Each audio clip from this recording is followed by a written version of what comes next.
Hi நண்பர்களே, welcome to cook with KS. இன்றைக்கி நம்ம அகர் அகர் எப்படி செய்யுதுன்னு பார்க்கலாம். அகர் அகர்ன்றது பேக்கெட்டில் போட்டிருக்கு, ஆனால் நாங்கள் இதை வந்து கடல் பாசின்னு சொல்லுவோம். இது எப்படி செய்யுதுன்னு பார்த்தீங்கன்னா, இதை வந்து ஒரு பாத்திரத்தில் நீங்கள் அதை தண்ணியை ஊற்றி நல்லா கிண்டுங்க. இது கிண்டும் போது உங்களுக்கு நல்லா வந்து அது கெட்டியாக ஆகும், பேஸ்ட்டு மாதிரி. அதுக்கப்புறமா வந்து பார்த்திங்கன்னா தேங்காய் பால் எடுத்துக்கோங்க.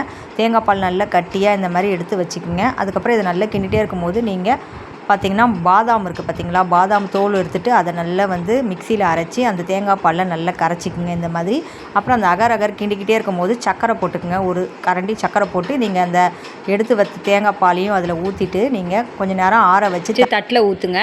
தட்டில் ஊற்றிட்டு நீங்கள் ஃப்ரிட்ஜில் ஒரு 3 மணி நேரம் வந்து பார்த்திங்கன்னா கட்டி ஆற வரைக்கும் ஃப்ரிட்ஜில் வச்சுட்டு அதுக்கப்புறமா 3 மணி நேரம் கழிச்சு எடுத்து பார்த்திங்கன்னா இந்த மாதிரி உங்களுக்கு கத்தியில் இருந்து கட் பண்ணிங்கன்னா இந்த மாதிரி ஸ்கொயராக நீங்கள் அழகாக உங்களுக்கு கட் பண்ணி ஜெல்லி மாதிரி நீங்கள் வந்துடும் உங்களுக்கு. இது வந்து பார்த்திங்கன்னா நல்ல டேஸ்ட்டாக இருக்கும்.